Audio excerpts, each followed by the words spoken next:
NordVPN used to be simple. Hide your IP, stream Netflix, and move on with your day. However, recent user complaints highlight major issues such as NordVPN's kill switch failing and split tunneling not working properly, potentially exposing sensitive data. So let's see if anything has changed with this popular VPN in 2025. It's now a privacy Swiss Army knife, offering a password manager, file encryption, dark web monitoring, basically trying to do everything. So the question is, has NordVPN actually leveled up, or is it just piling on features to stay relevant and cover up its failures? Well, it's time to find out. What's up, everybody, and welcome back to VPN Mentor, where we guide you through VPNs, online security tools that help you stay private in a not-so-private internet. In this video, we're breaking down everything NordVPN's been up to in 2025, from new features and speed upgrades to real-world performance and where it still comes up short. We'll test how it handles streaming, how fast the new servers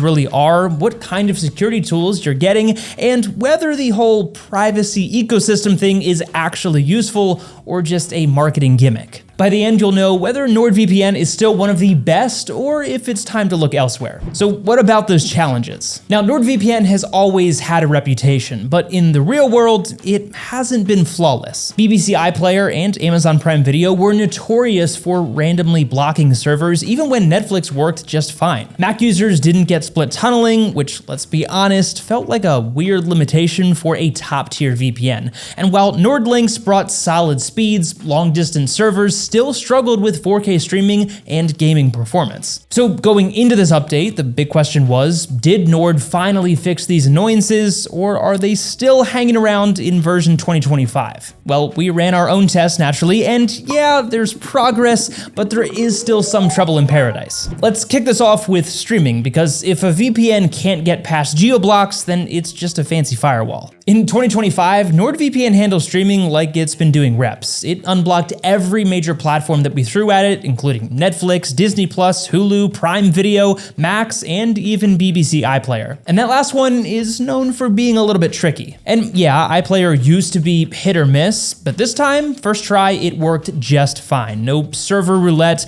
and same goes for Prime Video. No proxy errors, no weird content not available pop-ups. A big reason it works so well is SmartPlay, which Nord bakes right into the app. It's not a separate setting, you don't have to dig for it, it just works in the background, and basically it handles the DNS side of things while keeping your VPN encrypted. You just click connect and it figures out the rest for you. We jump between Netflix libraries in the US, UK, Japan, and Australia, all loaded in under 5 seconds and streamed in 4K without a single buffer wheel. And this wasn't a one-time fluke either. We ran multiple sessions across different times of the day and different devices, including a Fire Stick and an Android TV box. NordVPN stayed solid the whole way through, so no issues there. Now, it's not 100% flawless though. A couple regional services like SkyGo and Canal Plus took a bit more patience, and once or twice we did have to reconnect to get full resolution. But for the vast majority of platforms, NordVPN's streaming game is dialed in for sure. It's easy, smooth, no manual server switching, and barely any delay,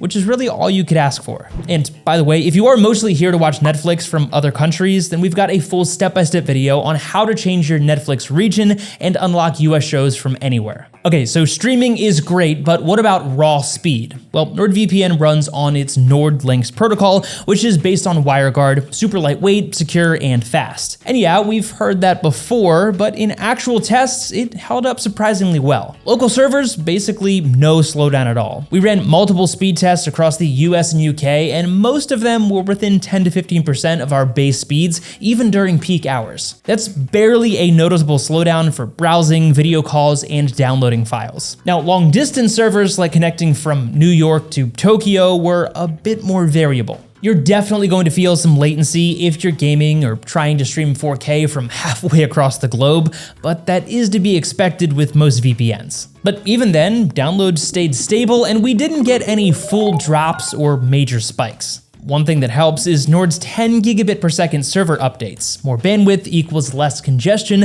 especially when everyone's trying to binge the same top show at 8 p.m. It's not across the entire network yet, but it makes a huge difference in the most popular locations. Also worth noting, no bandwidth caps, no throttling, and stable upload speeds, which actually makes Nord a pretty solid pick for things like cloud backups or large file sharing. Now, if you're a gamer, you'll still want to stick with servers that are nearby, especially for fast-paced titles. But in our test, with things like Call of Duty and Apex, the ping stayed playable even when routing through the VPN. So yeah, NordVPN isn't just fast for a VPN, it's just fast, period. I wouldn't say it's ISP level fast, but enough that you're not noticing a difference 95% of the time. The thing is, a VPN can have all the features in the world, but if the app's a mess, well, no thanks. Luckily, NordVPN's apps are some of the best out there, and in 2025, they've tightened things up even more. The interface is clean across the board on Windows, macOS, Android, iOS, Linux, and even smart TVs. The layout's nearly identical on every device, so once you've used it once, you're pretty much good everywhere. And that means no weird learning curves or buried settings. And for Mac users, split tunneling is finally here. Yes, it did take forever, but now you can pick which apps use the VPN and which ones don't,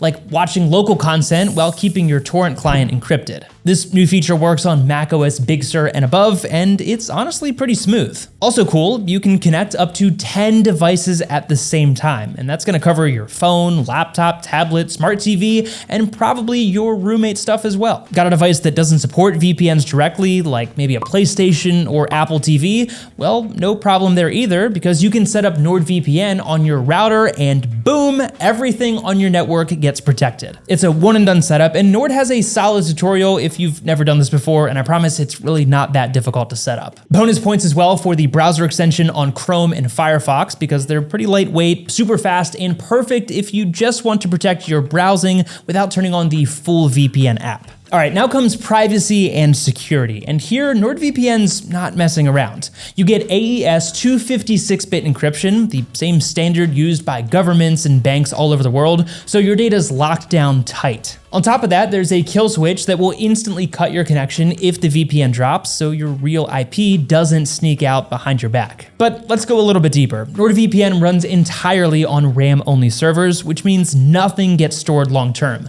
Every time the server reboots, it wipes it completely clean. No logs, no data trails, nothing to accidentally hang on to. That's a serious upgrade from traditional hard drive setups, and speaking of no logs, NordVPN's no logs policy has been audited multiple times, most recently by Deloitte, one of the big four firms. And translation, what does that actually mean? Well, they've been checked, verified, and they're not keeping your data behind the scenes. Then there's Threat Protection Pro. It's gonna block ads, malware, trackers, and here's the cool part, it even works when the VPN isn't connected.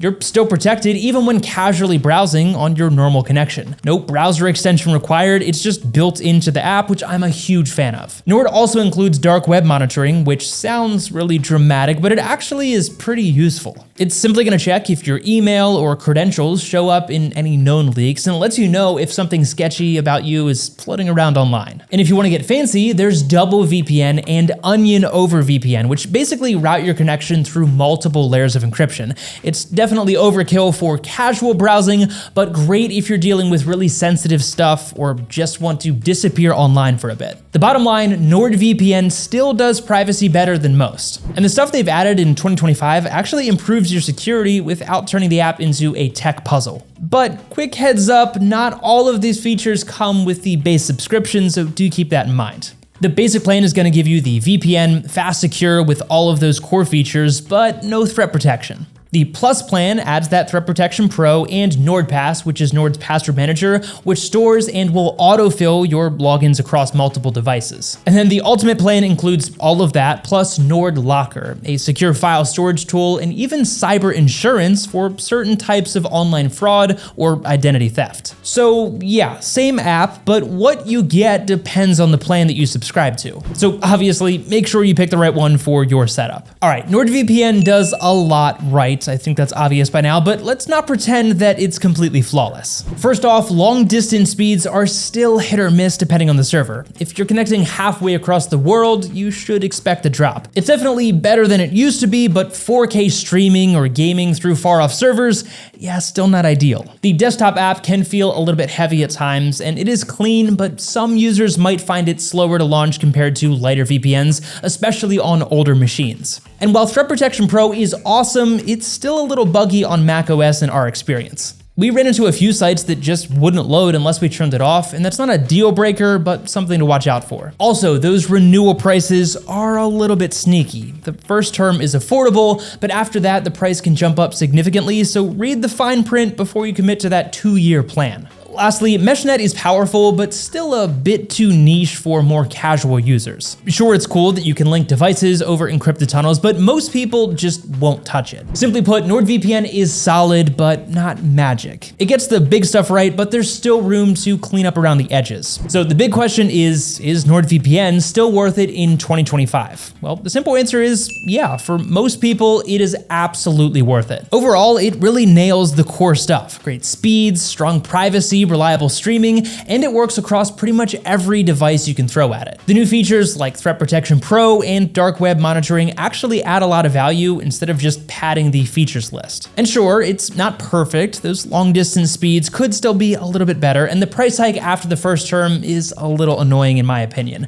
But overall, NordVPN stays as one of the best all-around options out there. It's fast, it's secure, and it doesn't make you jump through hoops just to watch Netflix. So if you want to check it out for yourself, there's a link below with the latest NordVPN deals, so definitely check that out. It comes with a 30-day money-back guarantee, so you can try it out, run your own tests, and see if it's a good fit for your setup without any pressure. And hey, if you've used NordVPN recently, drop a comment down below. Did it hold up for you? Did you run into any issues? We read everything, and your feedback helps us decide on other future videos. Also, if you're curious about alternative options like running your own VPN, we've got a full breakdown on how to create one for yourself in under 5 minutes. But as always, thank you so much for watching, and we'll see you in the next one.